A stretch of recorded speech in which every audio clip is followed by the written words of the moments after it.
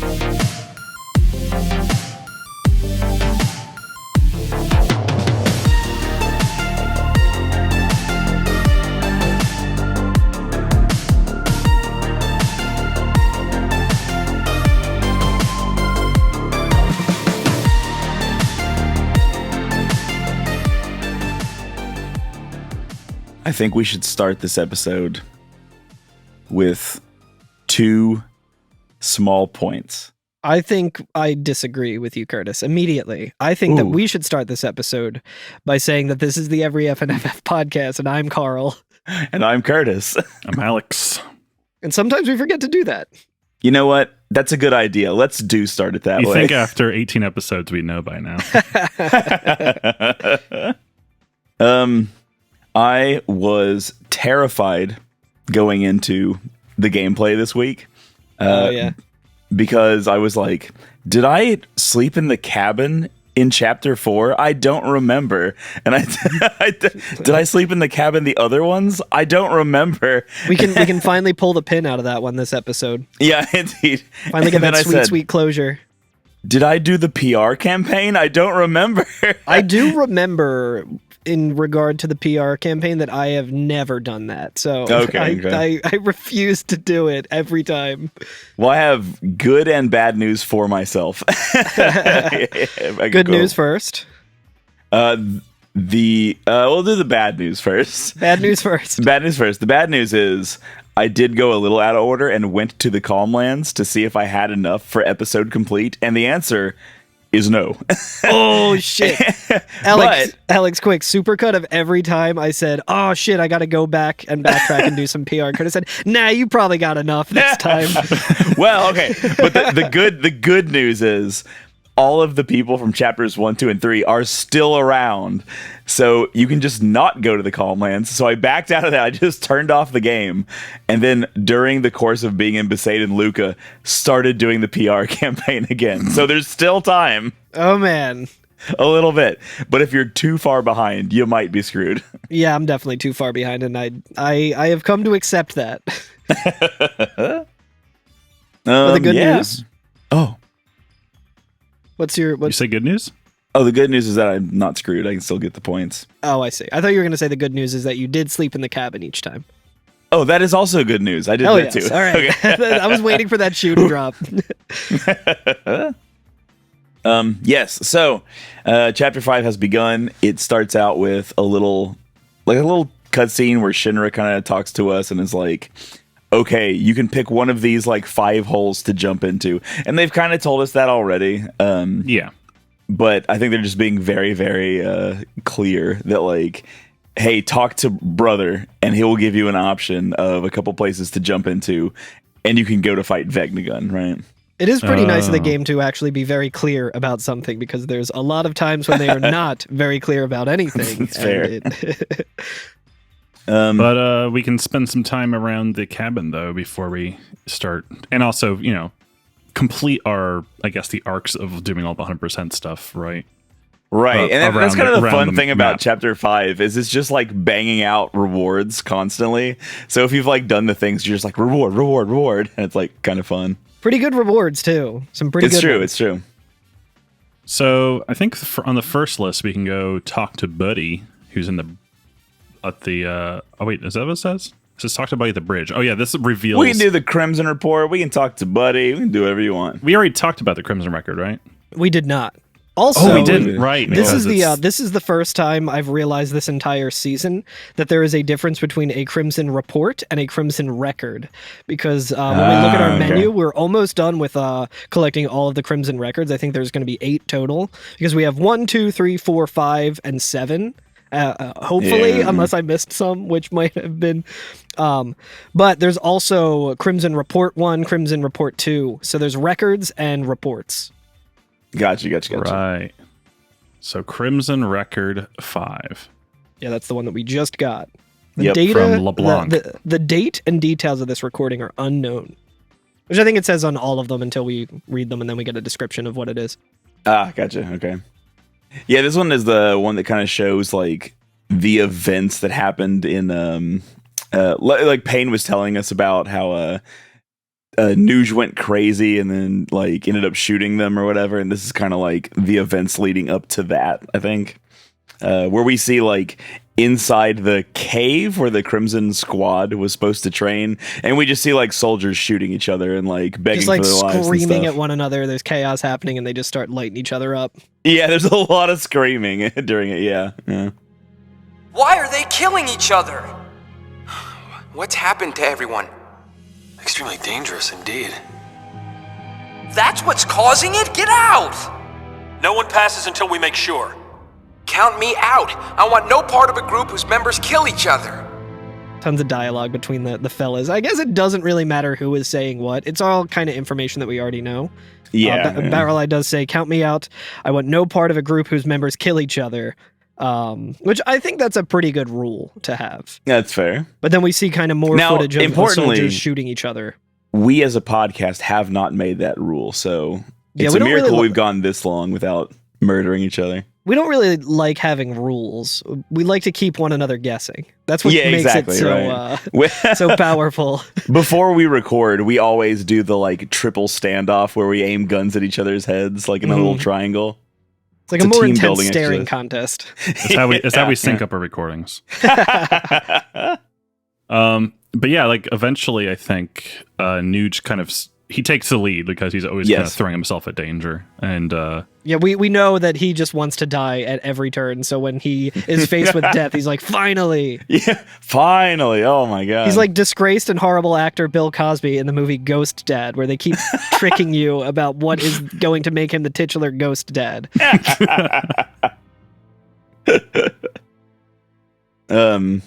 But yeah, we see him like go in, like eventually we do see that like the people who are killing each other are being possessed by pyreflies, right? Or at least pyreflies are kind of like entering their body and then they're doing something. There's tons of pyreflies about. Yeah, and eventually, while Nuge is in there, we see like a large pyrefly with a mass of like other ones kind of enter his body. Real thick one.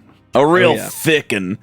And then that one like aims a gun at Barrel Eye, and Barrel Eye is like down on his knees, and he's like, "Oh my God, please don't kill me! Like, please don't shoot!"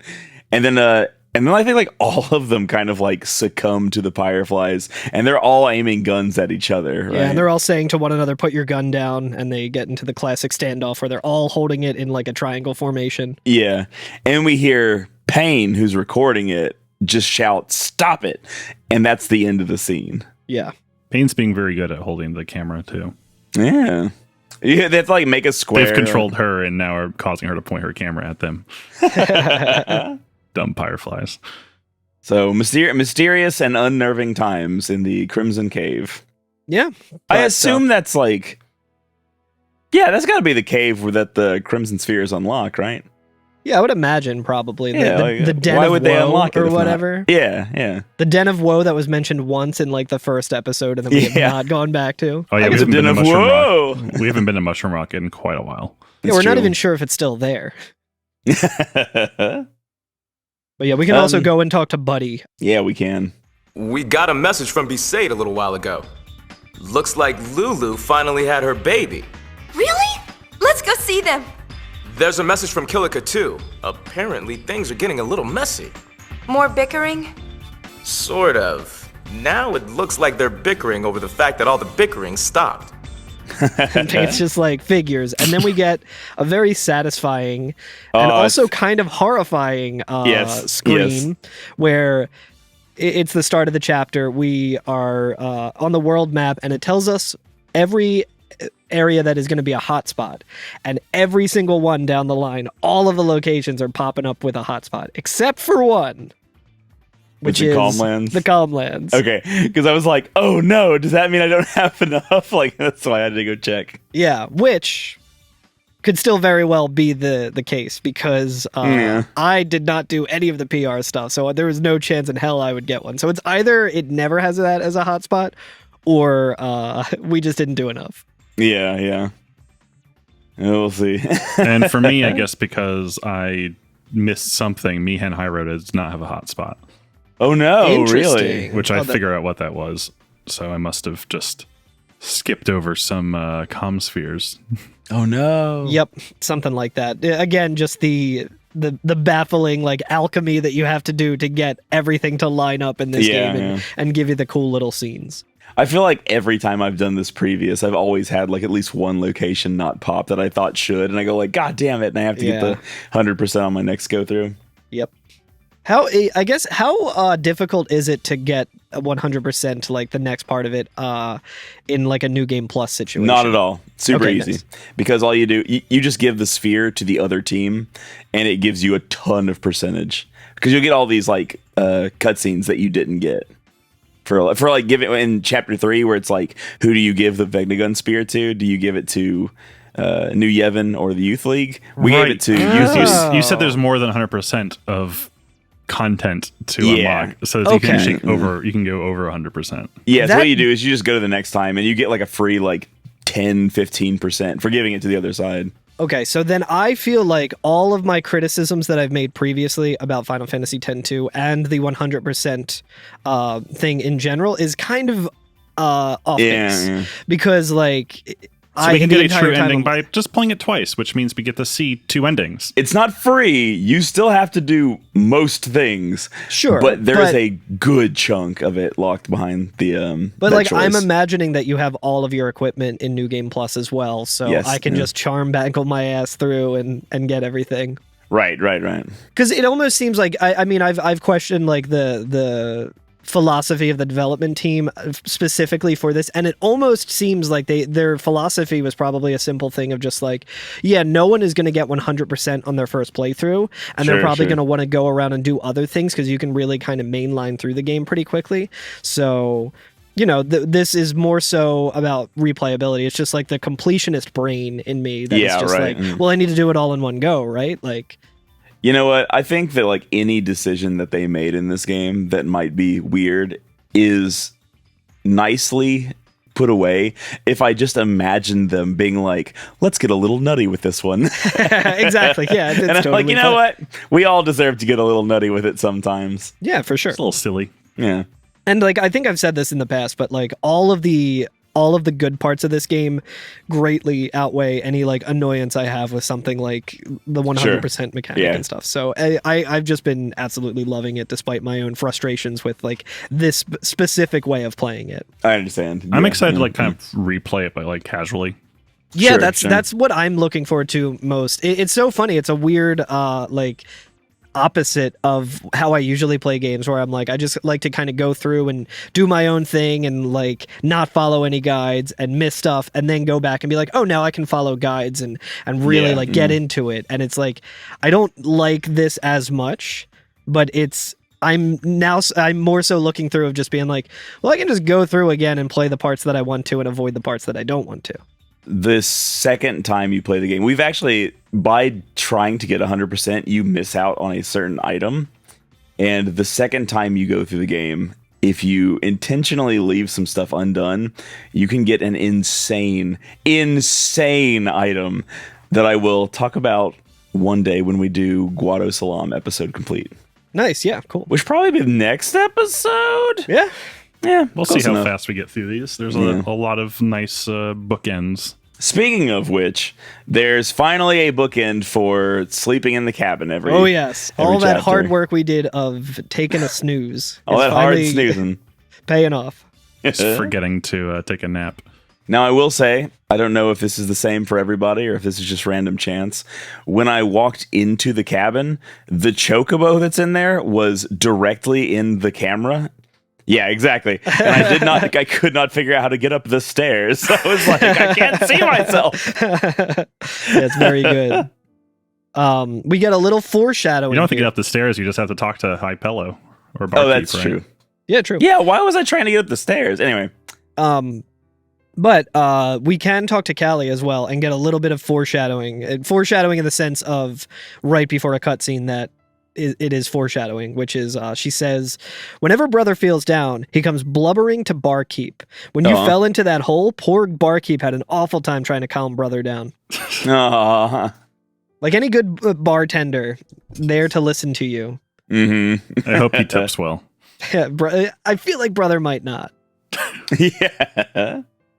But yeah, if we choose to use the cabin again, if we've done it in every chapter, we get an extra little cutscene here, right? Yeah. Every chapter. Okay, I was wondering, like, I've definitely skipped a few of these, like, oh, make sure you rest in the cabin. Yeah. Oh, I think we were just doing like extra make sure you rests just in case you forgot the first one. Yeah, you get all your spell slots back and you top off your HP. Yeah, that's right. But when the We scene get the comes same up, cutscene of Yuna waking up and getting out of bed. we and, get that same cutscene, and that I was terrified during that cutscene. I was like, "Oh no, did I not get it? Did the cutscene not start?" Yeah, but then we hear Brother, and he says, "What? What should I do?" And Barkeep is giving him some advice. He says, "If you love her, tell her how you feel, yes?" No, I have said too much. Miss Yuna turns her back on you. Maybe it is better that way. I like Yuna's back. She has nice backside, yes? Yeah. No!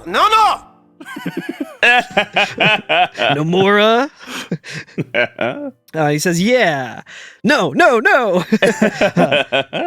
These past 2 years, Yuna has always been looking ahead, into the distance. Always. Her back is to me. I like this Yuna. Even more than a Yuna that is facing me." And then he says something in Albed, which I think... I love her. Yeah, we can... Yeah. With the Albed primers that I have, it pretty much clearly says, "I love her." Yeah. And Barkeep says, "The heart of man is complicated." And Brother says, "You know what I say? We too are born bachelors, yes?" And Barkeep goes, "Speak for yourself, Shunny." And then we see the same exact Hypello model, I'm pretty sure, just walk in like a second bartender. So I have to append me saying that Hypellos don't have mates about 2 episodes ago. Yeah, I have to append my brother, buddy and Barkeep ship. I disagree with that, Curtis, and I'll tell you why. We'll finish this scene here, but we have a I new don't voice. think they're monogamous, but Yeah, You're keeping the hope alive for me. Listen, yeah, they can be poly. That's fine. Right. But Barkeep's wife comes in and she says, "Hi, sweetie." Actually, don't we even know the gender of Darling? Even though, I mean, it's a feminine voice, but it's feminine coded, I guess, in the sense of the voice acting is feminine coded. I'm curious who did the voice because it does sound like a different person, a woman. For the first time ever, a Hypello has a different voice. Yeah. This ish, my darling, yes. And then they start like kind of just as the British would say, snogging right in front of Brother. Brother's like, "Man, my heart's broken, but maybe I should just be a bachelor anyway. That's good." And then Barkeep's just fucking chowing down on sucking face with his darling, grabbing ass and all that stuff. getting real handsy. It is your design of destiny. We and Rob at first sight. Oh, stop. You can't leave the guy. Yeah. And like during this scene, like the camera is moving so that like the Hypello are blocked out by a glass of beer. Nice that's, frosty fizzing. mug of beer, baby. Yeah. It was we fell in love at first sight. Like, oh, stop. And then the brother in Albed is like, "Oh, I can't take it," and just leaves. Poor guy. Yeah. You can't catch a break. I love that if you from now on when you talk to Barkeep and they talk in unison now. Yes. Yeah, it's very from cute. now on. Yeah. What can we do for you? Thank you. Oh, That's very do you cute. notice the sound effect that happens when you sleep now? No. So you know how like usually you just go to sleep, you hear the little like Da, da, da, da, da, da, da, da. But now we actually hear like it's very similar to Animal Crossing. We hear the little boop, boop, like love sound effects, and then a big like wet kiss. Oh, that's so What? fucking cute. That rocks. Sleep tight.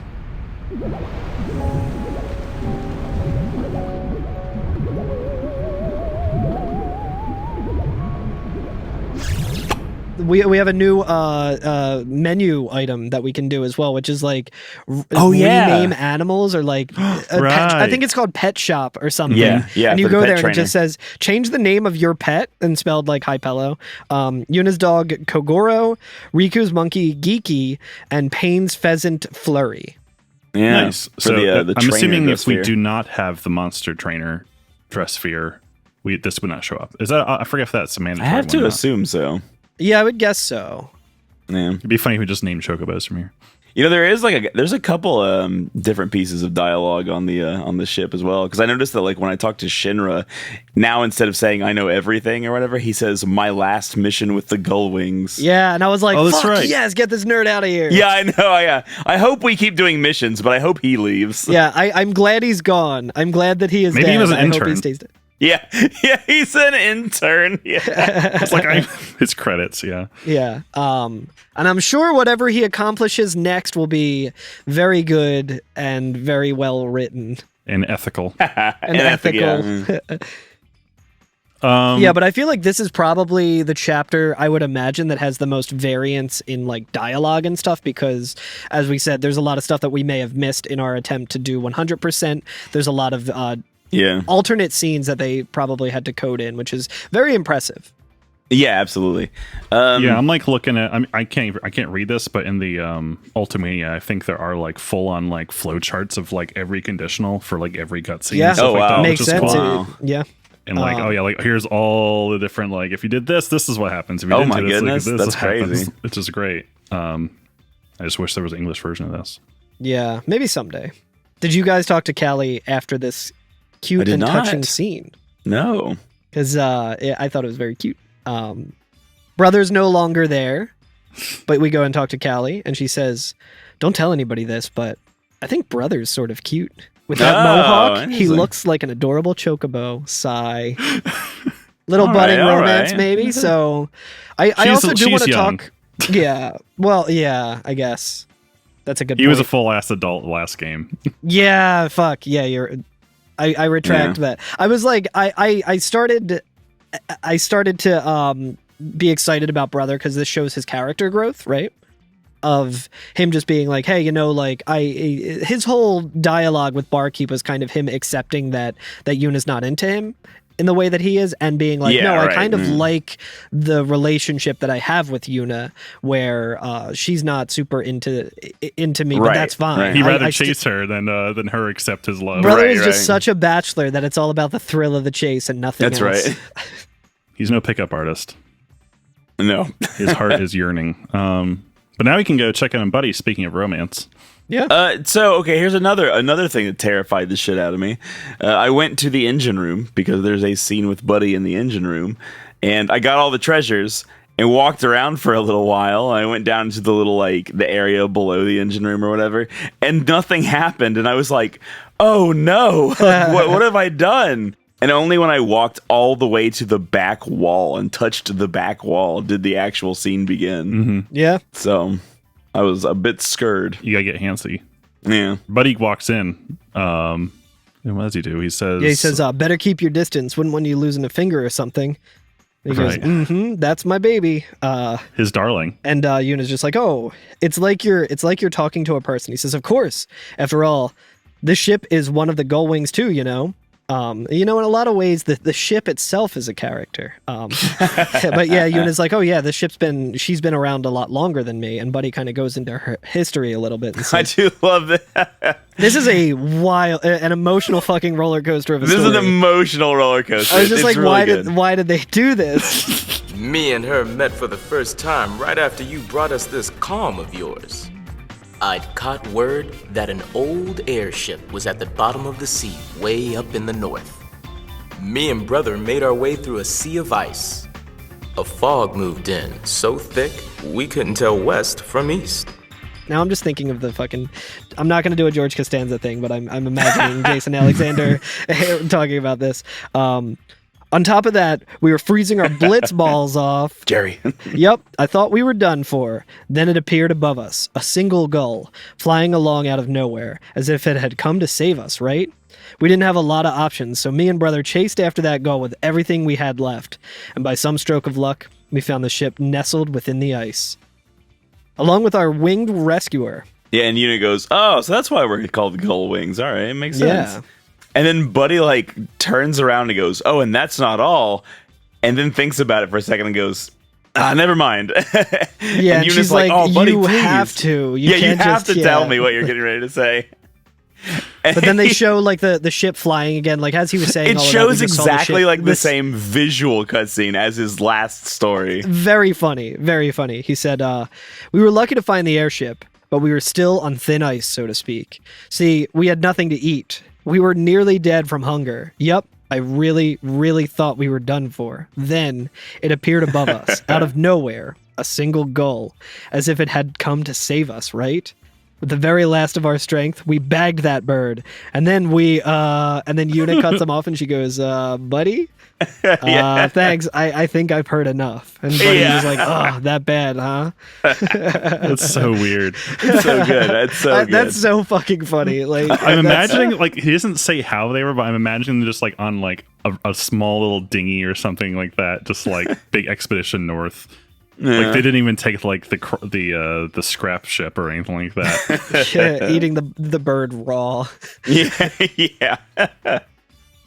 That's great. That's where he gets his powers from.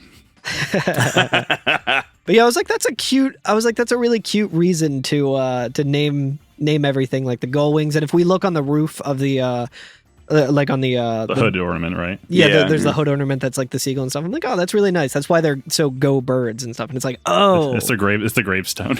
Yeah, it's like in some ways it's kind of sweet. It is so funny. Yeah, but like we ate it. Yeah, that's whoever wrote this like scenario is very, very funny. Right? Yeah, it's super good. So they found the airship, but like, so they didn't just. I guess they had to like, refurbish it and stuff like that. You couldn't just like fly out of there. Yeah, just fly to the nearest fucking like Wendy's or something. Get some hot drinks. I don't get some Wendy's before I go to work. I had Wendy's the other day and I did not regret it. Ooh. Which is very, very rare in my mid-30s, is getting fast food and not regretting it. Oh, dude, I woke up this morning and I was just like, I'm never going to eat McDonald's again. Hell yes. Critical support. This shit terrible for you. For multiple reasons. Indeed. What's that burger place on Woodland that's across from that McDonald's? Like all the way out there in West? I forget what it was. It's like a weird, open extremely late drive-through. Really? They have some pretty good. They have some pretty good burgers too. I forget what they're called. They might be like Texas or something like that. I made some smash burgers last night. Some Trenton burgers. Ooh, nice. Add a little pork roll to I it. think they also have halal. It's halal as well. So yeah. Yeah, I'm gonna go back to Khyber Pass and get those delicious hot dogs again. That shit was fucking bad. Oh yeah. Damn, you know where they don't have delicious hot dogs, I presume? Besaid? Is Xanarkand. Oh, right, we're going to Xanarkand first. I was like, Besaid seems like fucking grill capital of Spira. Like, yeah. I feel like we've definitely already talked about this probably. It's dad zone. Yeah. Yeah. Yeah, either that or home, but yeah, right. We don't need to relitigate the grilling conversation. Oh, I'm imagining Wakka with his chef's hat that actually like his hair filled up entirely. It's with his like grill his apron on, just like kiss the grilled. cook, brother. But we can go to Xanarkand to wrap up the first of our episodes. The mission on it is just called A Place of Memories. The description is, this was a special place for you, wasn't it? Want to take another look before the final battle? And so we go to Xanarkand. We're at the opening scene spot of Final Fantasy X. Right? All the humans have been replaced with monkeys. Yes. They've all transformed into monkeys. These damn dirty apes. Oh my god! Looking at Xanarkand, you blew it up. I love you, geeky. I think that's Riku's. Yeah. But yeah, Riku says, Dr. Machin. Dr. Machin. It's finally quieted down, huh? Well, I guess your memories are finally safe, Yuna. Yeah, but I have to learn to be stronger. Even places full of memories. Even a place like this can't last forever. I need to accept that. You want to not care. That's not what I'm saying. Just be yourself. Riku says, just be yourself. Yeah, and he was like, Isn't that I like guess. the Napoleon Dynamite like advice, like, just follow your heart. That's what I always do.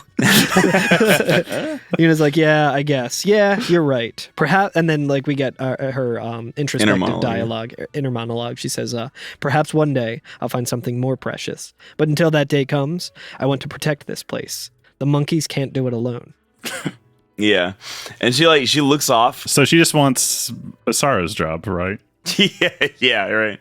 She does look off like into the sky, and Pain says, "Do you see something?" And she says, "Maybe."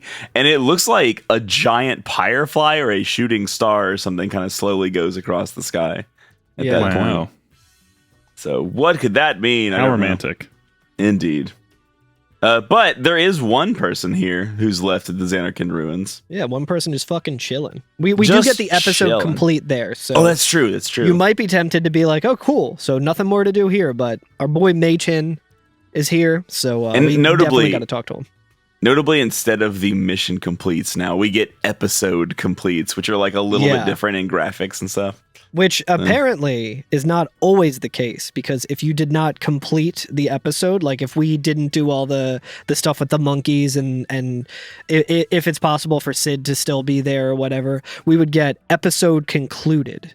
Oh, I don't know for this specific scenario, but a lot of these you can either get episode concluded or episode completed, depending. Yeah, but it's in the Dark Souls font instead. Yeah, it plays the very good noise. Episode whiffed. That noise that is the best. Episode whiffed. Yeah, I feel like that noise is like the perfect Pavlovian response for me. I hear that, I'm just like, oh, yes. But yeah, Mei-Chin's here. Mei-Chin's here. He asks us if we would like to hear about Vegnagun. Also, apparently he will, this is the last chance, because it says here, Mei-Chin will disappear if you return to the airship now. Oh. So do not go back to the airship.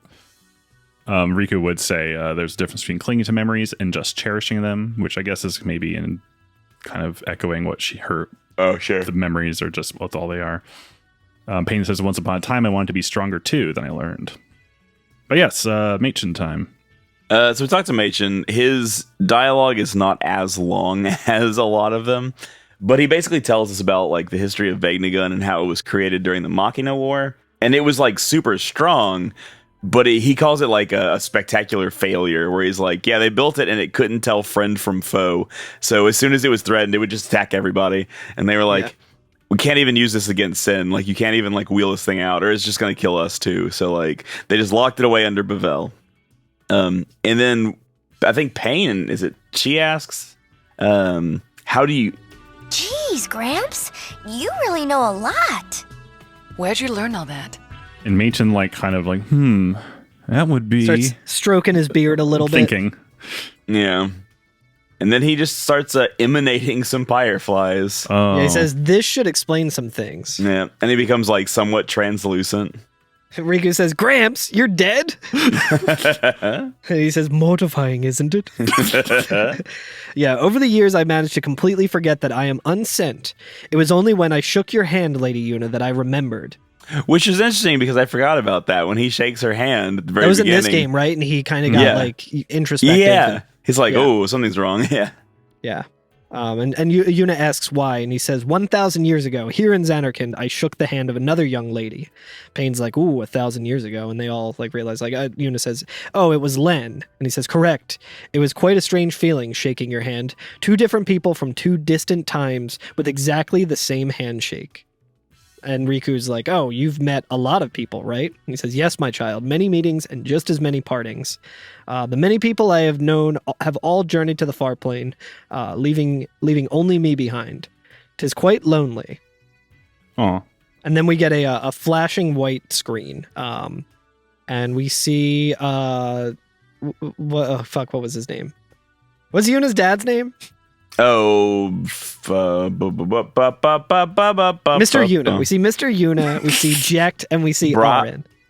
Raska. I was going to say, yeah. Yeah, so we see the party of Yuna's Yuna's family. Yeah. Wow. This is some Star Wars ass shit. Yeah, and I guess like Machen's fireflies are causing these like visions to happen. I suppose like when we were in Xanarkand and FF10, we saw like events from the past because of all the fireflies that were around.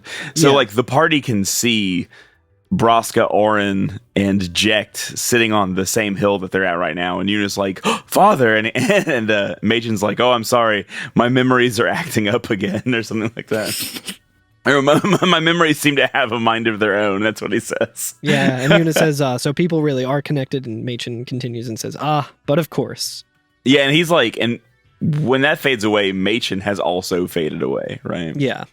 And we just hear his like disembodied voice say, yeah, Eunice says, well, Machen, thank you. I hope yeah. we meet again. And Machen says, as do I. And then we're just left in Xanarkand with only monkeys. And there are so many fucking monkeys. Just Machen being a dead man. It's just very funny to me the whole time. Yeah, I'm wondering too. It's one of those things where I'm wondering if this is like a retcon situation or if they had kind of always planned in Final Fantasy X He's old as balls. That to be the reason. Because I don't know if they were... While they were developing 10, if they like intended on making a 10-2, I can't really remember. So I'm wondering if they, I would imagine that they would have wrapped that up in 10, but you know, he was just, or if it was like he was intended to just be an old man, and then they're like, but this would actually be a really cool wrinkle as well. Like I like this. I'm not saying it's interesting that this is a very missable scene, considering the first sphere we got was of Machen. It like, was. I was gonna say that. It was like, oh my gosh, I actually shook her hand, like whatever. Yeah. It was Machen with a young Machen. It's like it's a nice little callback for that to be our very first sphere, and then like, and when we watch it, junk. Yeah, Payne's just like, this is junk. Like this is not relevant at all, and it turns out it was our good friend Machen all along. Yeah, it's cute. It was very relevant. It was a good callback. Good stuff. Meet Lord Machen, Spear is famous scholar. Dig him up and shake his hand. Appreciate the man. Sorry, that's a They Might Be Giants song. Okay. Yo, hell yeah. When we're back on the Celcius, Riku says, don't worry, Uni. One day he'll be back with more stories. Payne says, I always thought he was a little loose with his words, but he was right. Everything really is connected. Very good. And there's video proof of it all. Yeah. It's just like, we keep finding all these home videos that are extremely relevant. No one's birthday party or anything. Speaking of birthday parties or births in general. Oh, apparently you can go back to the dome, and it's there's a lady there who's like, Asaro actually went and closed the place down. That's just great. But no worries, I'm concocting a sinister plan to get rid of these horrid monkeys. Oh no. A horrid plan? You don't have to sell it like that. Yeah, I know. Everyone just keeps telling on themselves in this section of the game. Buddy's like, oh yeah, I did something really fucked up when we got the name the Gull Wings. Could have stopped the story there. Like, yes, that's totally why. Guilty conscience. He had to let him know. Yeah, that's right. Next up on the episode chopping block is a Besaid village, and I think that I think when you start chapter 5. Even if you haven't completed really anything, I think Besaid and Kilika are hotspots, and that's why Buddy tells you about both of them. Because I think those are automatic ones. You just get those episode completes, I believe. You need something. Yeah, that makes sense. Yeah. Also, back to Machen, I guess if you were playing on any other console besides Switch, if you can get an achievement that says "Good Listener," listen to all of Machen's stories. Right. Including, the one back at Youth League headquarters where he just went on and on and on. On and on, yeah. I wonder if that achievement is dependent on actually listening to all of the dialogue, because I did I think notice, you're just not supposed to skip or mash through it. Yeah, exactly. But I'm wondering, specifically because in the guide that we're following, it is not just the 100% guide, but it's the 100% and all achievements guide. That's true. So there's some things that we might have, or I might have been conflating and being like, oh, well, you have to do this. You have to listen to all the dialogue, which doesn't actually apply to 100% necessarily, but does factor into an achievement, which on the Switch, you don't need to worry about. I guess I'd have to watch a speed run and see what happens. Because I have watched some of it's the... It's just like, bathroom time. Yeah, I there's been a couple of instances of speedrunners just kind of mashing through the dialogue, mostly with the comm spheres. Like, they didn't have to watch the whole scene, whereas the guide that we're following says, like, watch the whole scene. But it's like, Wakka starts talking, you can skip. Speaking of which... Speaking of Wakka... When is this episode coming out? It's not this week, is it? Next week. Next week. Okay. Speaking of watching Final Fantasy speedruns, go back in time to last Friday and then watch the Final Fantasy Relay. Hell yeah. That comes up every year. I'm sure it went great. I'm sure it went great. Congratulations to everyone for getting all of the world records. I'm just going to say Tonberry, Mog, Cactuar. That way we can just go back in and fill in whichever one won. Congratulations, everyone. It was a tie. Yeah, wow. I can't believe that. They'll never let us show that again. Yeah. All three teams ended at the exact same time. It was incredible. They have to go into overtime, right? Yeah, they have to do another game. Yeah, and the game that they have to do is fucking Final Fantasy X-2 Blitzball. Yeah. So Besaid, Wakka's a daddy. Wakka's a father. Things we've already known. Wakka's a daddy. Wakka and Lulu's kid was born. Wonder if they picked a name. Spoilers, they haven't. Sorry, I'm looking through my screenshots and seeing Darling and Barkeep. So we land on Besaid, and as soon as we land there, Wakka runs up to us, right? We're like immediately in a cutscene. Wakka's running up to us, and he goes, "Hey, it's a boy. You want to meet him?"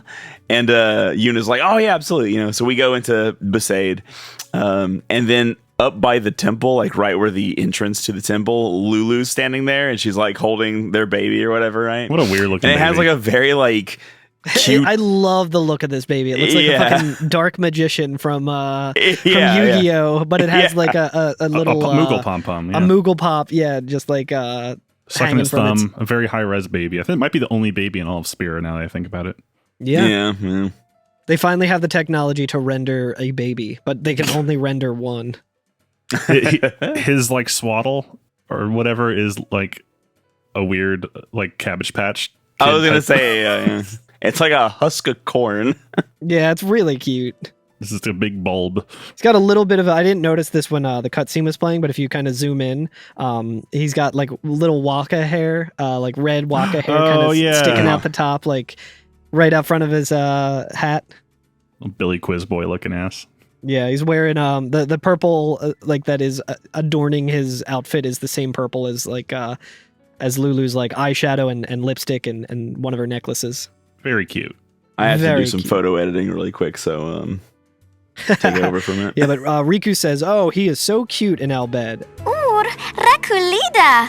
Look at his hands. They're so tiny. What do you think?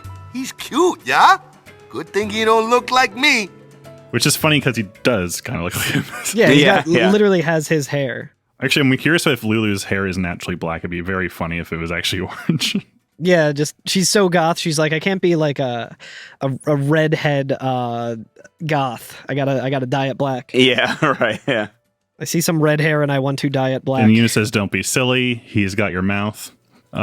He's got your mouth. He's saying racial slurs about the Albed. That was the first thing I thought too. I was like, oh my god, he's saying like grease monkey or whatever the fuck he said. Sandblasted. Yeah. So eventually Riku asks like, "Oh, what's his name?" And Lulu says, "I think the calm will end before Wakka makes up his mind." Yeah. Well, you better decide soon. What a dark fucking thing. It's like, I think there'll be a second 9/11 by the time Wakka finishes.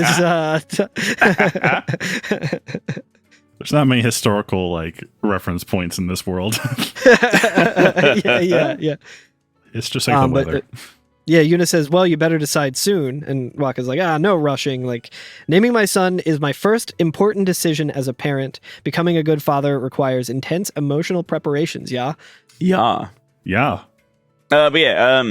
Riku asks, "How long are you planning on preparing?" And he says, till the preparations are done. Good dumb guy answer. I love it. But then we're free running around the city, free running around the island. Out of curiosity, I guess you didn't, Carl, because you have the charm bangle, but did anybody get into any encounters? I forget. Sure did not. I this episode, I was like, there's so much to fucking wrap up. I do not want to get into any battles. I didn't have the charm bangle on, and I didn't get into one fight. And I was like, I wonder if you just can't. I wonder if it's just like monster free past this point. I don't know. It would make sense. They're no longer pouring out of the temple.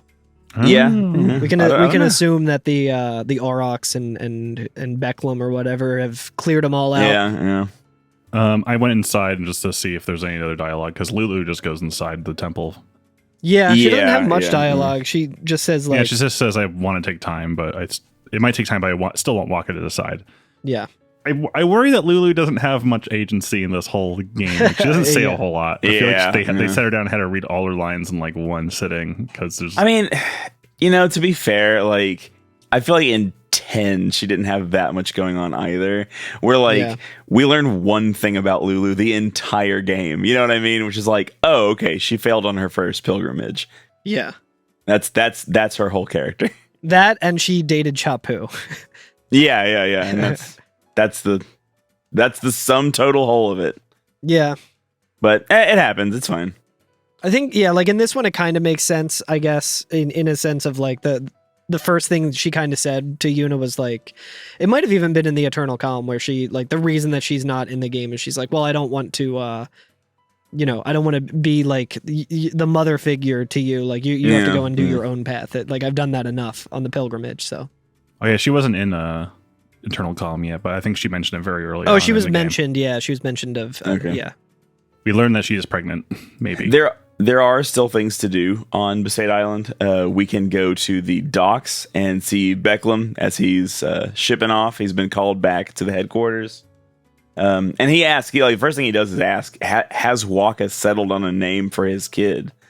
And Yuna's like, "Oh no, not yet." And he says, "Never could make up his mind. I have something here. I'd like you to give it to him. It's a memory of a war buddy, and it's like a sphere. And I'd give it to him myself, but you understand." And then he says, the shipmaster says, "All aboard. We'll be setting sail shortly." And Becklum says, "Well, see that he gets it," and turns around to get on the ship. And the Aurochs are nearby practicing blitzball, and one of them like kicks it or fumbles it or throws it out of like the play area, and it rolls up and hits him in the foot. And you hear Keepa go, "Oh, sorry." I love Keepa's voice as well. Yeah, it's really Keepa's good. voice is very good. And Becklum just does like the Jek shot or whatever. Yeah, it's like either the Jek shot. It's not or quite like, the Jek it's like shot. Maybe the Titus shot where he does like when he jumps out of the and just vaporizes Keepa. Yeah, fucking destroy. Like it looks like Keepa is dead. Like he is like he does this fold kick, the fuck over, and the ball hits him so hard that Keepa flies back and smashes into the rock. He does like a Half-Life 2 ragdoll. Yeah, which I was watching it and I was like, you know what? Keepa is the goalie. He did actually win that exchange. Yeah, he did block the ball. But yeah, it turns out Becklum is insanely good at blitzball. So, which is I did like that. I fucking don't like Becklum, but I like that like he was such a piece of shit and a hard ass to these guys, and they just like. He at one point he says like, they're slackers till the end, and it's like, yeah, like he could have easily taught them to be better at blitzball. He could have become their coach or something, but they like didn't even bother to ask him. So this I guess is it's like it is a decent characterization for him because like the first several chapters just give us the idea that he is inhuman, like he has no feelings, and has nothing that he loves. No action, like just kind of an asshole. Like it's just an asshole and like doesn't have like humanity, right? And then like Wakka says in chapter 3 or whatever, where he's like, no, he is right about some things. Like he is thinking things through and like thinking like a person would. And then this shows that like, oh, he does actually have a life outside of the shit that he's talking about right now. He actually is a good blitzballer. He knows how to like play sports. So he has a life outside of all this. So that is like because it doesn't make him a good guy. It doesn't make him a nice person, but it shows that there's more interiority to him than just being an asshole, and I like that. I felt like it wasn't like I wouldn't go as far as saying like this is his redemption or anything, but it's like this is a redeeming moment where I was like, you know what, there is more to him, and if things were like a little bit different, then potentially he could have been like a nicer character to them. Right. Yeah. Yeah. He's just like annoyed that they're slackers. So he's like, why would I like flex what I can do? They are the least ambitious blitzball team. Yeah. Yeah. So maybe like he's just mad at them for that reason. It's like, guys, you aren't even like. Yeah. They don't love the game like he does. Yeah. Yeah. Actually, that'd be an interesting wrinkle if they reveal that he was leaving because Blitzball season's about to start. I wonder if you can get him on Blitzball, on your Blitzball team. Yeah, I wonder. He does say practice harder before he leaves, and then they just like kind of run up to him and they're like, next time we meet, let's blitz, yeah? Yeah. Show us that shot again sometime. One of them just completely beefs it and falls on his face trying to get into frame. Yeah. When someone runs up, they just completely flip over. And I was trying to figure out who it was because Jasu talks, so it's not him. It's not Keepa. We see Keepa there. It's like, no, Dotto's there definitely too. Letty, dude. Oh, it's got to be Letty. Fucking Letty. Yeah, I think it's the one with the red, the red hair. If it's the red hair, then that's Bada, I think. Bada. I'm not like really good at remembering character names, or especially the Aurochs, because they're all the same, essentially. They're the same fucking character. It's just I am looking at my screenshots of them all just playing catch with one another and talking about how practicing the basics is important as well.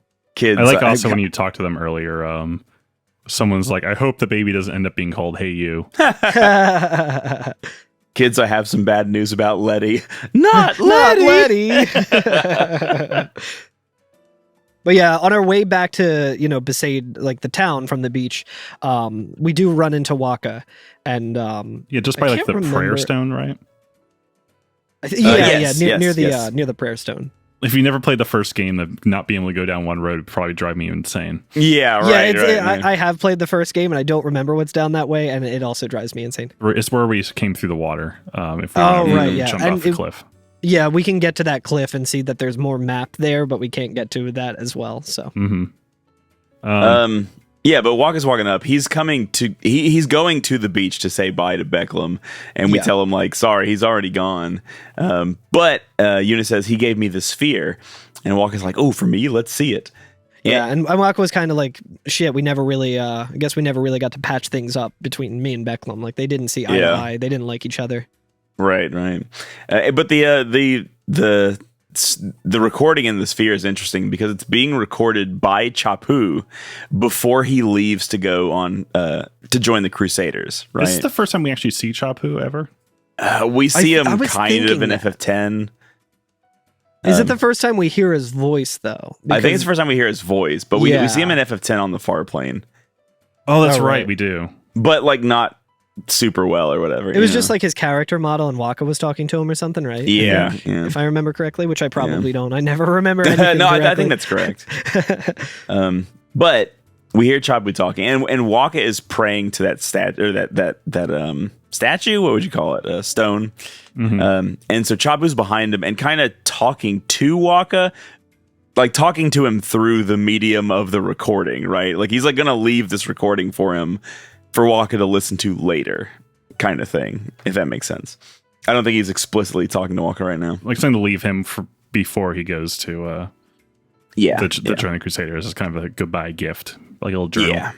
And he talks about the stuff that we heard about in the first like 2 episodes where we had the whole thing where Wakka's like, oh yeah, Chapu used to tell me that there was a sphere with mom and dad in it, and then we go looking for it, right? And I think it's like the white mage sphere or something like that.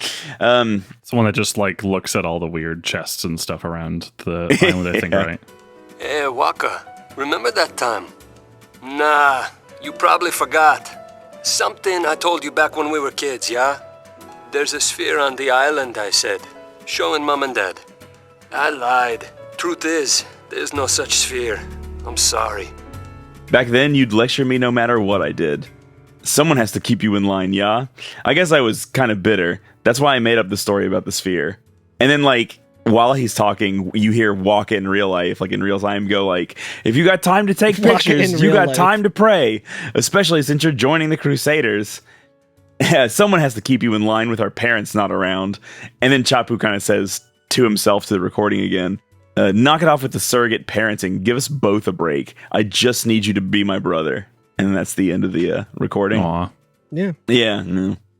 Oh, when I mentioned that Wakka says, like, oh, I guess we never patch things up. I think that's actually if you don't have all of this scene, if this was not a hotspot or whatever, okay. Like if you didn't quite finish all the Becklem stuff, there's a back and forth between Wakka and Riku where Riku kind of makes fun of him. She says that Becklum, that guy's head is made of rocks. I think you've met your match. And Wakka's like, hey, what does that mean? She says, it means you're taking forever just to pick a name for your baby. And Wakka says, listen, I'm only worked up because I want to be a good father. And Riku says, Kamari told me something once. He said, and then she does like an imitation of him. Says, only those who try will become. So Wakka says, oh, so you mean I have to do something and try to change. That's it. Hang on, there's more. Then Kamari said, Kamari think Riku should stay Riku. Huh? So, I'm me then. Oh, I see. Yep, no matter how hard you try, you'll always be Wakka anyway. Hey, what's that supposed to mean? Drigui.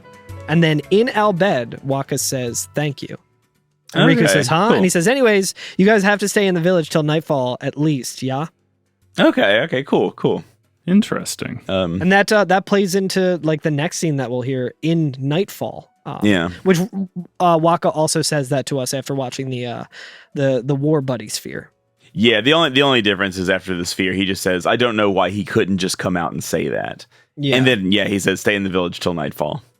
But now Dotto is by the save sphere if we want to do the Gunner's Gauntlet instead of Becklum. That's true. Yeah, I saw that. He was like, do you want to do the Gunner's Gauntlet? And I was like, no. No. And I guess Keepa on the beach is like keeps track of stats now for the Gunner's Gauntlet. Oh, okay, cool. That's funny, yeah. Nice. So when you like finish it, you can like go check and see how it compares. It is cool that you can still play it even if Becklum's not there. I like on the airship if we just go back before. Payne says like the kid will hit puberty before he gets his name at this rate. Yeah, the two forms of time passage in Spira, the calm ending and puberty. Yeah. Now, interestingly, I will say name it Pubert. The next scene in the game, a good chunk of it is just blocked from taking screenshots of if you play on the Switch. Weird, very annoying. Which is like not like a plot twist or anything like that. So I feel like the recording being blocked is usually for plot twists where they don't want you to share it online. You could probably say that this is a plot twist, which we can get into after we that Wakka actually does have a name in mind. Yeah, but just the reasoning behind it all as well. Yeah. But apparently the airship description now looks like what Riku said finally got Wakka to make up his mind, or did it? Let's find out. Okay, cool. So all of that, like I didn't actually see that Riku scene. I was just like trying to follow along with the script because I didn't get screenshots of it because Nomura said you're not allowed to, Carl, that fucker. And I was just like, wait, I don't remember this at all. But it's cool because it kind of comes as like a non sequitur, like this whole moment with Wakka, but it actually looks like this conversation that should have happened between him and Riku, but like didn't. Yeah. Is actually like a big driving force behind why he comes up with the name that he does. I did think it was kind of weird when I tried to take a screenshot and then like Nomura actually walks out in 3D model onto the screen and says, "Carl, don't do that." And I go like, "It's not my name." Does the DX suck it? Crosses his hands. And it's like, I heard you talking shit. But for that reason, I do not have the dialogue, so I'm going to let y'alls take it. So yeah, like if it's nighttime, there's a big bonfire going on. It feels not unlike when Tidus was hanging out here, and the old lady was saying, "Stay away from the summoner." Yeah. I also love the background noise of the villagers, like just a handful of people in a studio all like making a bunch of like, yeah. Like, it's very funny. Wakka starts off. He's basically hosting kind of like a powwow. He's like, well, you probably know why I called you all here, huh? I'd like to introduce the new member of Besaid Village. And Dotto goes, like, we already met him. I like the team's just like razzing him, yeah. Yeah. So you picked a name yet? Like, don't tell me this is a brainstorming session, says Jasu. And Wakka gets a little flustered, and he just says, like, I'd do something like that, but no, I haven't picked one yet. I'll think of one soon, yeah? For now, I just wanted y'all to meet him. Everyone take good care of him, yeah? Oh, I guess this is also a different thing. Oh, yeah, what? Because I'm following along in the script. Man, this is not an easy episode to cover with all these deviations. Where are you looking at the script? Because I'm looking at the LiveJournal one. I'm looking at the LiveJournal one as well, but it's the concluded script, which I can't find the episode complete script. Here's the real one.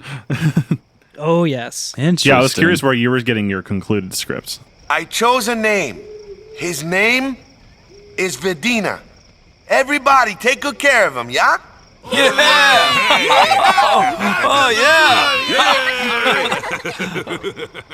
And the Aurochs go wild. I was so sure that he was going to name his son Chapu. Yeah. Really?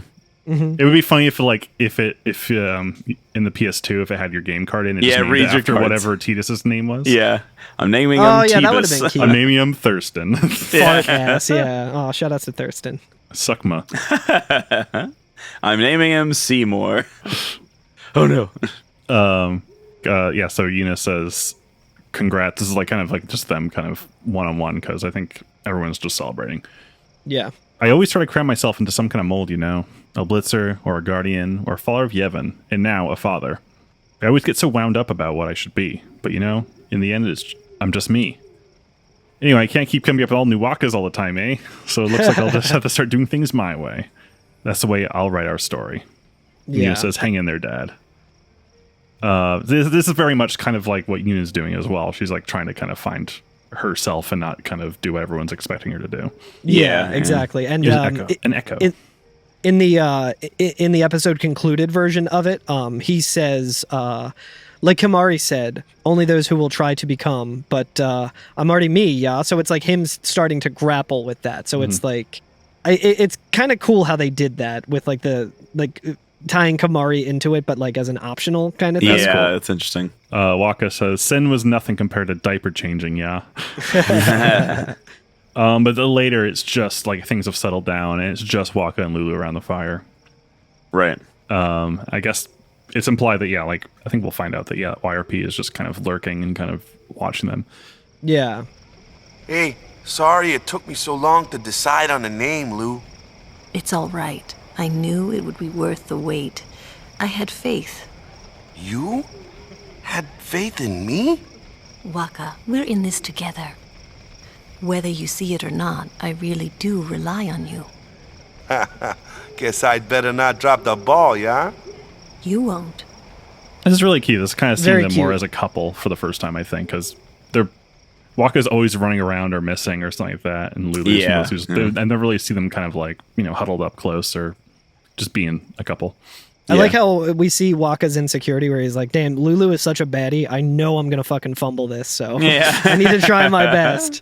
If I make jokes about it, then the expectation of me will be a little lower. But Yuna and the gang are by the gate, and Riku's like, oh, they're in their own little world, and they're just like, oh yeah, let's not bother them. And I think Yuna you can barely see in HD, but she stops and kind of I think she does the bow. I think she does the prayer hands and then does the bow. Oh, that's nice. Yeah. Yeah, it's very cute. Very cute. But Carl, were you going to bring up the origin of this name? Yeah, because I was like, that seemed fucking out of nowhere, and what the fuck does that mean? And luckily, on the Final Fantasy fandom, someone put the etymology for his name, and the etymology is Vedina is Albed for future. Oh, okay. And in Japanese, it's the same thing. It's the Albed for what would translate to future, signifying Wakka's Mirai? peace and accepting. Is that- Mirai. Mm-hmm. Inami. Oh, Mirai, yeah. But Inami is the Albed version of it, I guess. Oh, okay. Yeah, exactly. But yeah, it's signifying Wakka's peace and acceptance with the Albed. So we finally have the final the final arc of Wakka's journey of getting over his racism and growing as a person. Where he's he's putting so much importance on the name of his son, which there's so many names that he could choose. He could choose Auron, Machen. He could choose Titus. He could choose any plethora of names. But he's he didn't, and he was like, no, I need to be a good dad. This is my Wakka new 2. Yeah, Wakka Junior. 2. But his whole thing is he's reflected back on his whole life and realized I've been really shitty to the Albed, and in the future I want to be more loving to them. So I want to be a better person. So I'm going to name my son in honor of that. The future includes the Albed, and I was wrong to judge that. I thought that was really nice. I thought that was That's really very well done. because when I saw Vedini, I was just I don't fucking know what that means. I don't care. If I was an onion, it was oh yeah, Vidalia, right? right. Yeah, he does yeah. look like a weird, like little root vegetable in that thing. Yeah, little pod. That's a really good wrap up to Wakka's story over both the games. I think. Yeah, that's cute. Yeah, I just noticed that while we were talking, I was like, oh, Vidino. Yeah, it's but cute. yeah, and then we're back to the airship. That makes me like that more than I've ever liked that before. Yeah, because it seems really fucking anticlimactic. That's why I was like, there's got to be etymology to this shit. Oh, like, it's got to mean something. Payne actually hints at it because we know she speaks all mad. She says, she does. Vidina, is it Wakka's thinking ahead? Yeah. Interesting. Okay. Yeah, that's cute. I like Very that. cute. Very good. Very good. Shout outs to Wakka. Episode complete. Good for the scenario writers of FF10-2. Yeah. You did it. Those sons of a bitches actually did it. Sons of bitches. Kilika. I'm ready. Donna. Trouble in Kilika? The mission name is Trouble in Kilika Redo. We got trouble right here in Kilika City. The trouble with New Yevon and the youth leagues settled down, but now it looks like other trouble's brewing. There's always trouble brewing. I hate that. But when we go to Kilika, the first couple screens are the same as usual. Balloons. Balloons. Motherfucking balloons. Fuck your mother. But when we get to the gate that separates the forest from Kilika Village, the youth league guard who's manning it is basically like stopping like 15 people or so from getting through, and he's saying the road is closed, I can't let you through. And various people are like, like yelling in the background, let us through, you have to let us get through here. And this guy goes, what's wrong with wanting to see our families? And the guy's like, without orders, I can't let you pass. And then we hear Donna walk up and she's like, my. And Carl disappeared. My. Some boys don't know how to behave. Haven't you noticed you're the only ones still nitpicking over party politics? New Yevon this, Youth League that. It's called a complex. Get over it. And she like points at him like, you. Complex sweaty. Yeah, it's called a complex stinky. Yeah. Weren't you all listening to the song? Weren't you listening to the song? And the camera actually goes over and shows Yuna kind of like shyly be like, like kind of laughing or whatever. And yeah, the Riku song like, said on Silver Wings. Yeah, remember Silver Wings? Remember Skibbity Gat? It was all in there. Didn't you hear the song? I sure do remember Skibbity Gat. I know exactly what you guys are talking about. I'm saying this so Alex can line up the recording again. Alex, should we clap? You know what? Yuna's song was so good that I feel like we should clap one time. No, I'm still recording, Alex, so it's probably fine. But okay, just making sure. But, we're just talking about the cutscene with Donna. Yeah. Oh, it's so good. And Riku kind of like nudges Yuna with her elbow, like, you did that? That was you. So many times she does. She just does not stop. It's like at first it was like, she did it like 4 times, and I was like, oh, that's pretty funny. And then she kept doing it. I was like, oh my God, that's so obnoxious. I love it. And then Donna says, now let them through. And the guard says, but without the order. And she goes, I just gave you an order. And he's Hell like, yeah, right away. And then he opens the gate. And then, yes, ma'am. Dommy mommy. And like a little kid who's like right up front who like mentions that he's like, I need to go see my sister. Let me through. He runs through really quick and just says, sis, I'm coming. And Riku does a cool point and says, let's check it out. Yes. And then we're able to run into the forest. And it's actually kind of interesting. It kind of... Gorbachev, tear down this wall. Mr. Gorbachev. But yeah, we get let through. It kind of pushes us through the forest. Like, this scene pushes us into the next scene, which is another scene of people being let through a bunch of gates. Mm-hmm. And it keeps like ushering us through the gates without us actually moving. Oh, really? It's kind of fun. I just went around. When we actually get control, we're like almost at the temple. Like we're like right there. As we're going through the gates, Payne says, songs are powerful. And Yuna goes, well, I guess everybody felt it. And Riku says, you mean what you felt? And she goes, no, not me, Lynn. And then we see the gull wings run through. She kind of sounds a little bit like, I don't know, hurt when she says that. It's like, yeah, no, I'm not. I didn't do it. Like, she's just like as if like Lynn's getting credit for it and she's not. Weird. Yeah. And then we see like Donna kind of bringing up the rear of that whole mass of people walking through. And then there's like a kind of like not a confrontation, but the entire game, the temple and the the village have been completely blocked off. So for the first time, all the people of the village and all the people of the temple are kind of like facing each other on the large staircase, as though it's kind of like a standoff. But obviously, like all these people want to see each other, so it's like it's a much like brighter scene than that.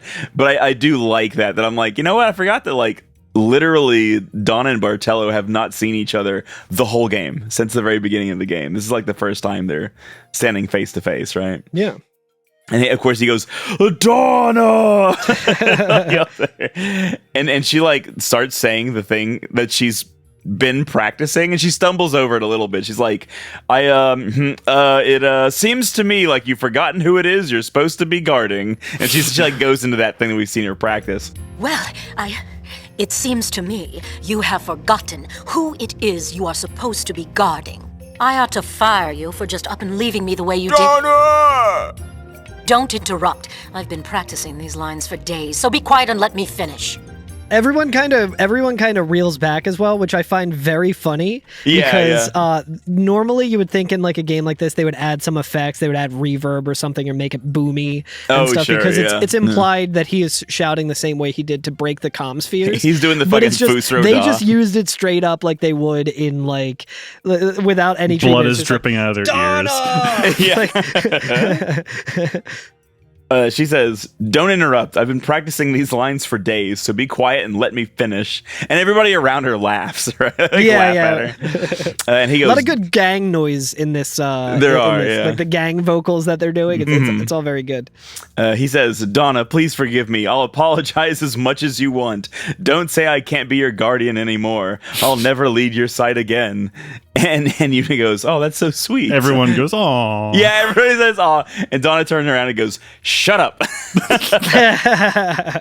You're making such a scene. How humiliating. Don't think you're off the hook for embarrassing me like this. You'll be making this up to me for the rest of your life. Yes, Donna. And then like Donna turns around and kind of faces the camera, and confetti starts flying down from the sky. And Bartello does like a big muscle man like flex. And I think for the first time you see Donna like smiling. She has like a big, like a very happy face. And she like happily goes, "Bartello, we're leaving."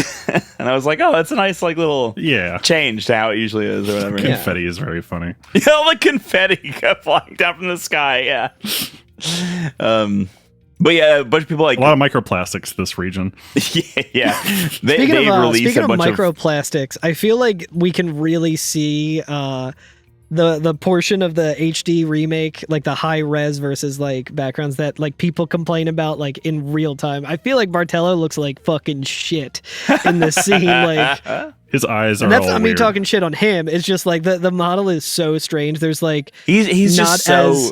He's so physically well built that his muscles have just formed natural polygons. Like it's more so just like his face is several shades lighter than like the rest of his body. He's got like the opposite of a farmer's tan, where it's like his entire body is fucking tan except for his face somehow. Like he's wearing a face mask. Like that's amazing. I'm also noticing like Yuna's smile looks really weird because it looks like they just modeled her mouth like in the default thing and then added like lipstick on the corners digital to make it smile, like a tiny little Joker makeup. It's I see that. Oh, we get a garment grid right when everyone's celebrating. Yeah, we do. The tricks of the trade. Oh, also before that we see what looks like ginormous balloons assaulting the Celcius, right? Yes. I was going to say they released a bunch of balloons, and then we see them float by the Celcius, and like without a physical reference, like because you're in the sky, there's no like ground to compare them to or whatever. You know how big they are. Yeah, they just look fucking enormous. Well, we see them behind. Oh, that's a good point. Like the arms of Celcius too, and so they are. You're like, right. They actually do. They do look like size. they're at least 10 feet tall now. Yeah, they've expanded. It's cool like balloons. a balloon and something bad happens. I do like the idea of like trying to manufacture a balloon that stays the same relative size no matter how far away it is. So like you just calculate that like after so long it'll be so high, so it needs to be this big to be able to look like it's the same size. Maybe the Celcius just got smaller for this. I kept waiting for a balloon to get sucked into the fucking turbines of the Celcius and just like cause it to fucking crash. It's like Sherry Bobbins. But we do hear Buddy like, "Hey, what's with all the balloons?" He's like, "Oh, a Gullwing's welcome bash," says Brother. What's the deal with balloons? And Brother is like does that party thing he does. Party! Yeah. Riku's and I guess Albed says that killed the mood. That's funny. Good suit.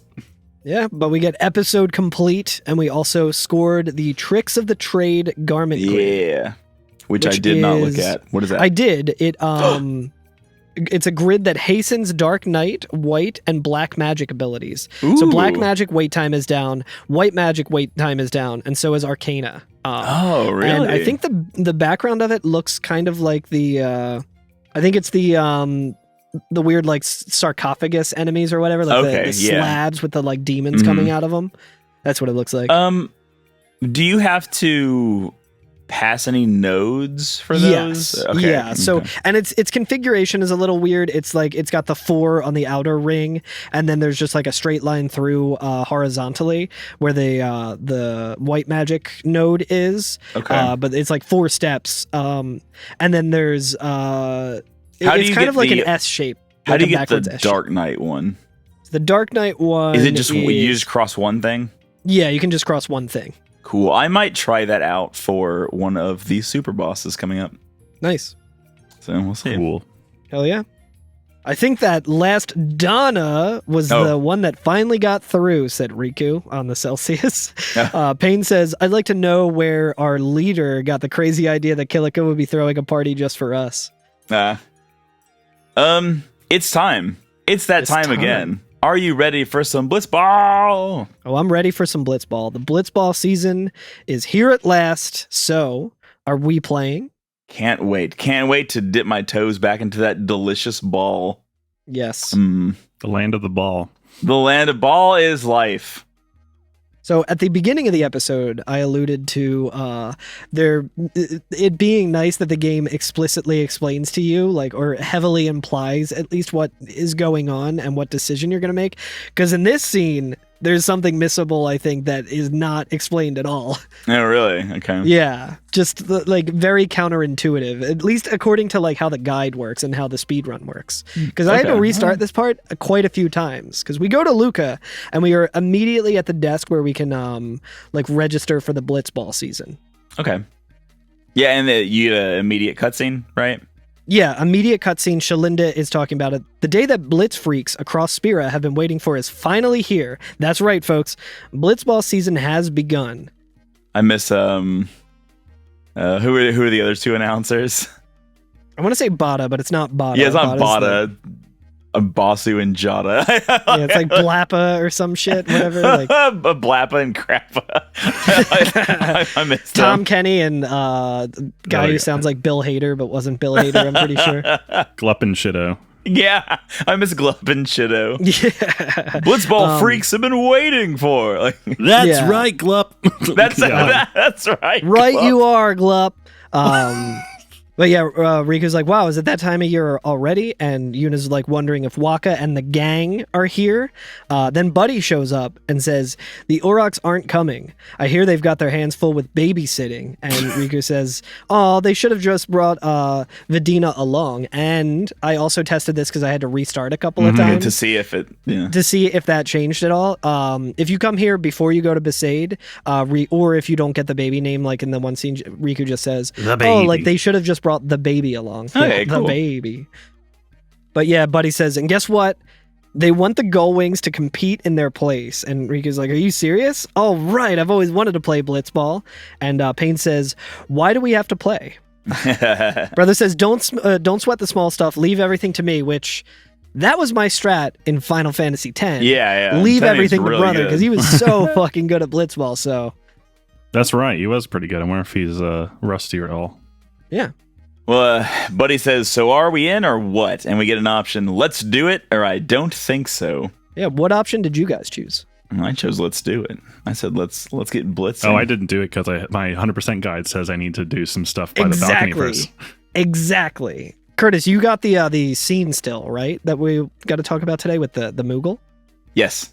Okay. So, yeah, again, just confusing in the way. I feel like the guide that we're following is very much heavily it seems like it's geared for a speedrunner who's trying to do it, who already is infinitely familiar. Not so much like a first-time person, because it's like, oh, just go here, go to this place, and like follow the Moogle is what it says. And I was like running all around, and I was like, wait, was I supposed to not, like, it doesn't say, like, I feel like a dumbass. I'm like, I need it explicitly to tell me to do this or not do it. So I think it doesn't matter either way, but I thought, like, am I getting locked out of 100% if I play Blitzball when it's telling me to play Blitzball when there's a scene that I need to do to get the episode complete? Well, let me tell you something about due diligence when it comes to podcasting and playing video games. I also read this and was also worried. So the very first thing I did after I said, let's play Blitzball, was I immediately backed out of the Blitzball menu. And I was able to go do the mission.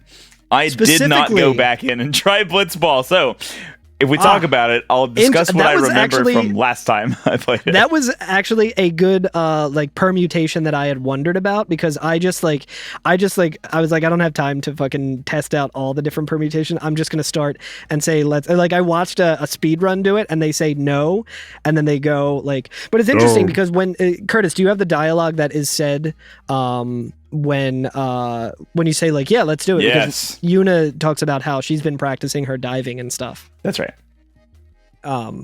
But yeah, it's just very, very confusing of the guy, for me specifically, a dumbass. It's hard out here on these streets. So do we want to talk about that cutscene, I guess?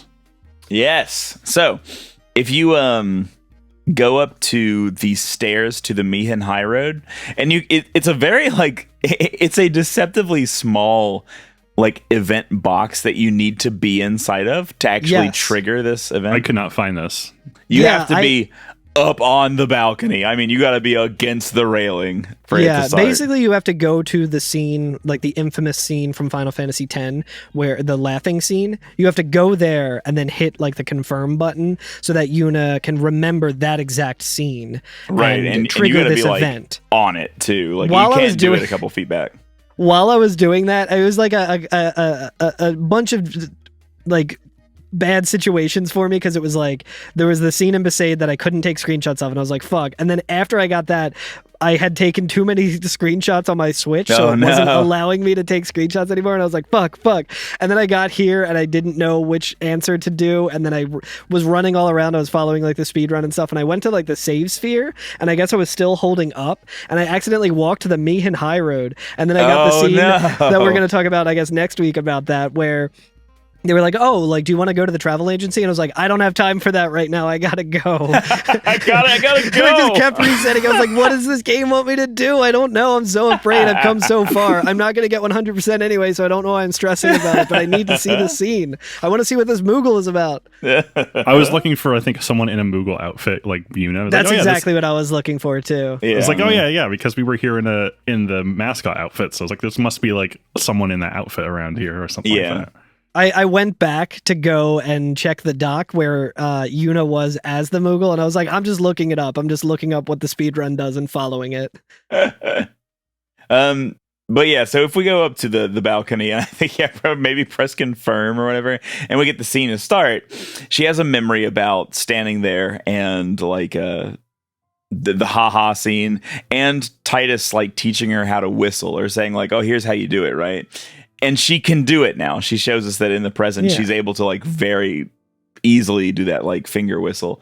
And she says, I practiced. We also know, I guess, because the last scene of 10 is her whistling on like the pier. Oh, that's true. Yeah, that's true. Which is very good before she has to give her like State of the Union thing. Yeah, this was the moment when I was like, fuck, I think in both seasons about Final Fantasy X and Final Fantasy X-2, I said I would try and learn to whistle that way, and I still have not tried. Same. I need to. Yeah, I was like, Alex actually. Whistle sound effect. Twee.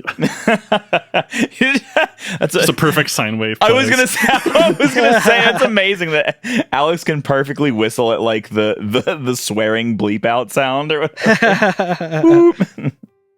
But yeah, we just kind of see the cutscene of Titus and Yuna practicing the whistle and stuff. It's like it's got a grainy filter over it. Blong blong blong blong. Yeah, it's not it's not the same grainy filter as like watching an old Sphere. It's kind of just like, you know, like a more beige and kind of staticky. They put the piss filter on. The sepia tone. Wherever I go, Spira is full of places tied to my memories. Memories of my journey. Memories of you. And the camera starts kind of tilting down as we see, like, it starts at, like, Yuna's head and then kind of just goes down.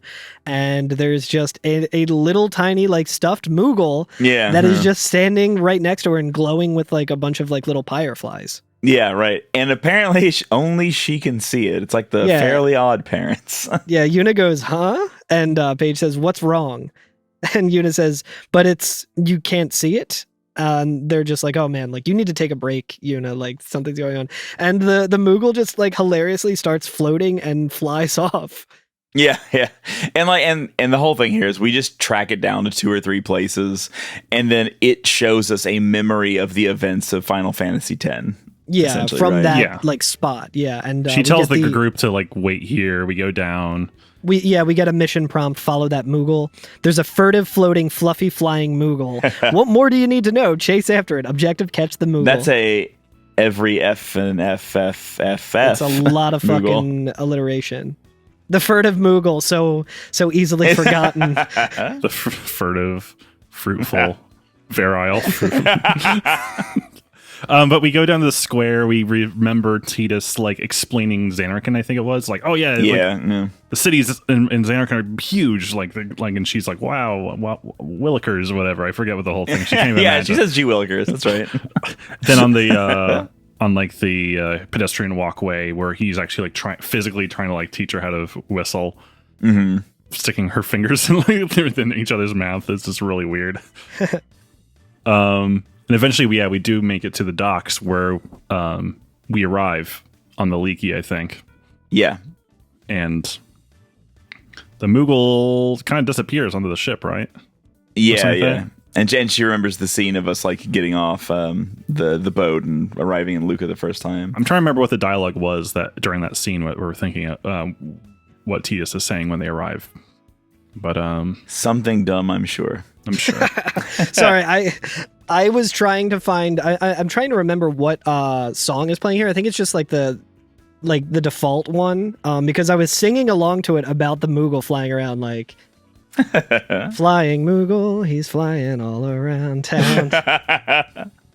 Little guy is flying so far. Like, I forget how, but I was trying to find that, and I saw someone. It was like their 5th video on YouTube, and it said, like, Luca, and I was like, Moogle, Luca, Chapter 5, and it was like, oh no, this is their 5th video on it, and they're actually in Chapter 1, and they're fighting Ormi and Logos. So I also don't remember what Tidus said there, is the point of trying to make. Well, in the flashback, it doesn't have anything. I'm trying to think of what would have been in Final Fantasy X. Like, what's the context of this scene? Because it ends on her kind of, like, doing kind of like a wig wow, like, face at Tidus saying something. This is before he, like, gets on the horn and, like, starts like, hey, listen up, Luca. Oh, that's right. Listen up, goers. You guys are going down. Yeah, it's right before that scene. But this is the other members of our party, Pain and Riku, finally catch up. Yeah, right. She's still reflecting on the fact that they're the memories that she shares with Tidus. Yours and mine. These are our memories. I don't think I'm ready to let them be memories just yet. And then she's talking in real time, and she says, maybe I'm confused, and we see, like, the Moogle there, and it's kind of starting to, like, fade in and out a little bit. And Yuna says, it's okay. And the Moogle just completely fades away. Yeah, and Pain and Riku come up, and Pain says, what's with you? And she says, a dream, I think. My heart won't stop pounding. And Riku goes, that's not a dream. Not if your heart's pounding like that. You and someone you care about are connected somehow. That's what it is. Riku says that from on top of the ship, and she does, like, a superhero jump into the air and then, like, falls from, like, the top of the screen and lands down. Everyone knows this, you know? Yeah, you and someone you care about are connected somehow. And Pain says, I know you're homeschooled, but this is common knowledge. Pain says, how worldly. Mm-hmm. And Riku goes, well, I felt that way too. And Pain goes, about who? And she's like, oh, I don't know. And so, like, now, like, it's kind of like the shoes on the other foot. Like, Pain's trying to get Riku to tell her about her past, right? Yeah. And Riku says, maybe we can trade secrets. And Pain's like, oh, you drive a hard bargain. And then we get some more inner monologue from Yuna. I guess everyone's like this. We cling to our secrets, our doubts, our memories. we're never able to put them aside. Even though they confuse us, there are some things we can only find in that confusion. I think it's okay to feel that way.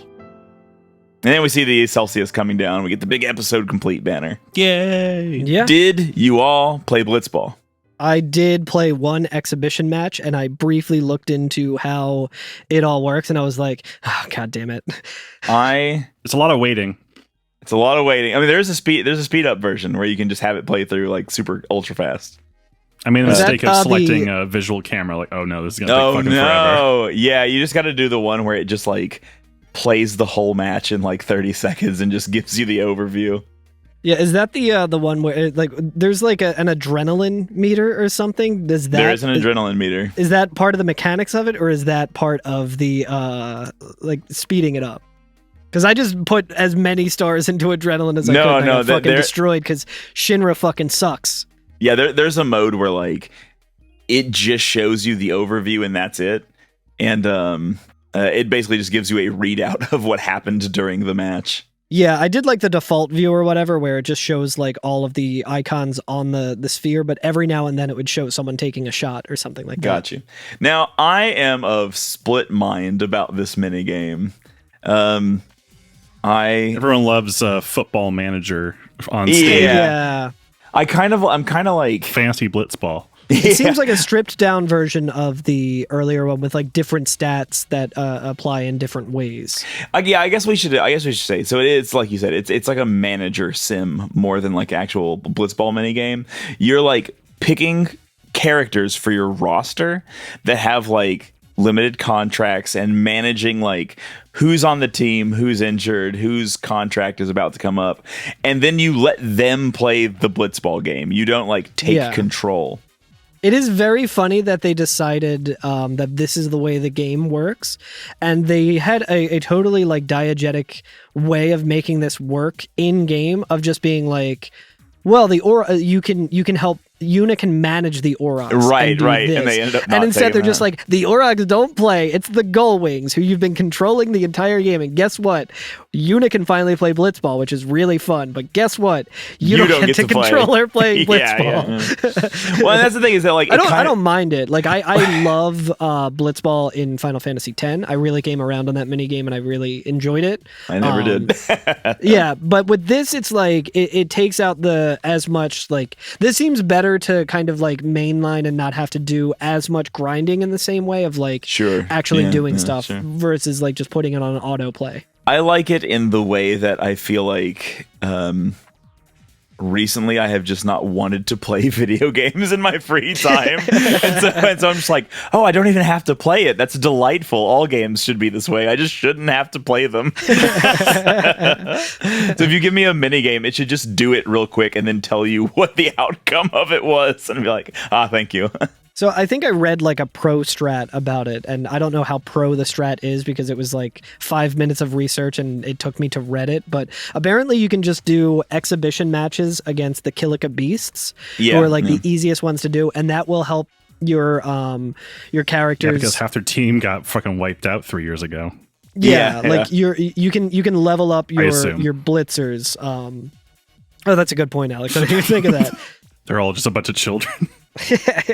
But you just kind of do that and increase all your stats and focus on certain things, and you can make it to where like when you do enough exhibition matches to where you're like winning with like a comfortable amount of like points, then you can actually do the tournament and start winning things. Right. So I didn't do any. I played like one game. Shinra, who was apparently Shinra's really good. Shinra and Pain are both like the characters that are like you'd never have to substitute out. There's a whole scout mechanic like there was in 10, but I did not play around with it too much this week. I probably will and try and get a good handle on it so I can make an educated response to if I like it or not. But is there like I'll do that in the meantime. Rewards for like winning tournaments in here? I don't know. Let me see. I do have a screenshot somewhere. No final weapons. I don't think it's like final weapon level, but there is something where it's like play round 2 against the Aurochs or something. Like you get to if you get second prize, you get to play against the Aurochs. You get to take them out. Like, imagine winning the opportunity to take someone out of maternity leave. Yeah.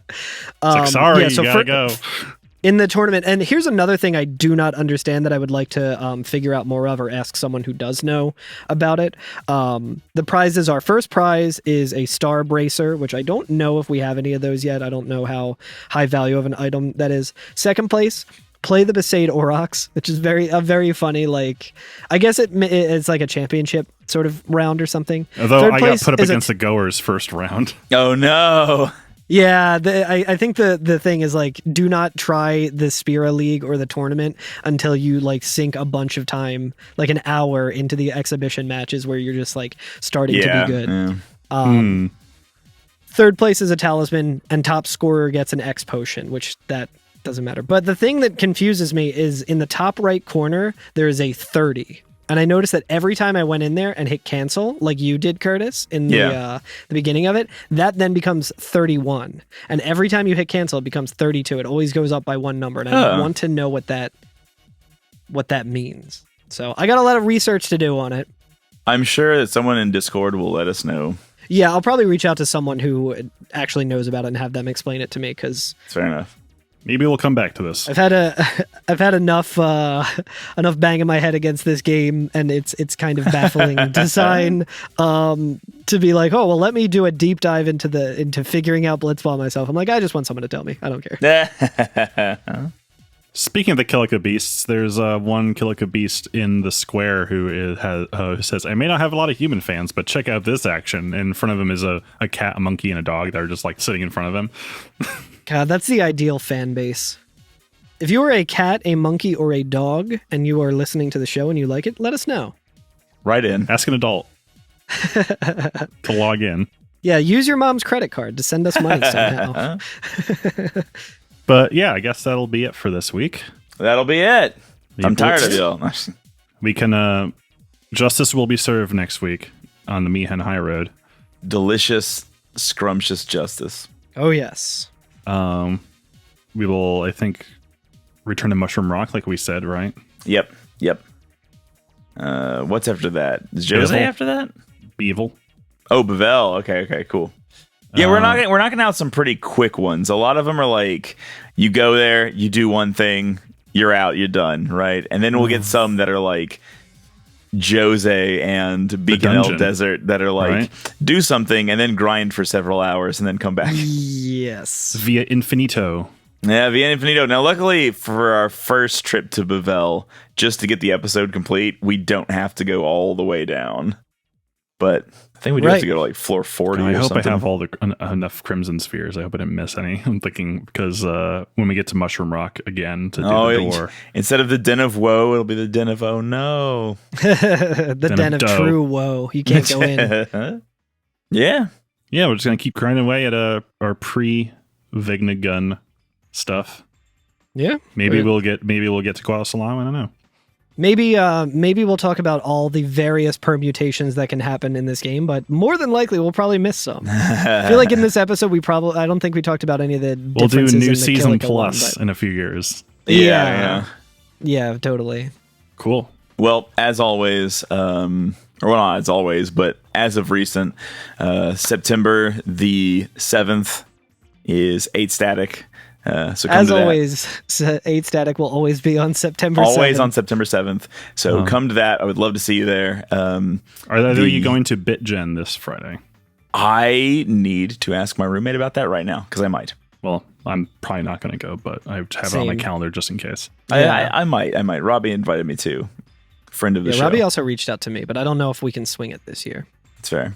But if you're in the Baltimore area, you should absolutely go to BitGen, because we have friends who are playing it. Well, they'll have happened last week, so that's just true. Oh well. So maybe I'll just plug this into the next episode or the previous episode because I haven't edited it yet. Nice. Also, September the 20th, the Mountain Chiefs reunion show. So come to that at Philomoka. September 20th. Oh, and that's at Philomoka as well. That's it. Oh wait, no, I'm sorry. That's at the 8 Static is at Philomoka. Thank you, Carl. This show is at the Yuki Club. The Yuki Club. Okay. I've had people asking me. Nice. Not the Uni Club.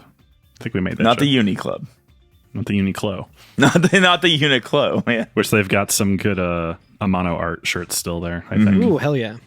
All right. That's all I got to announce. Anything for you, Carl? Nah.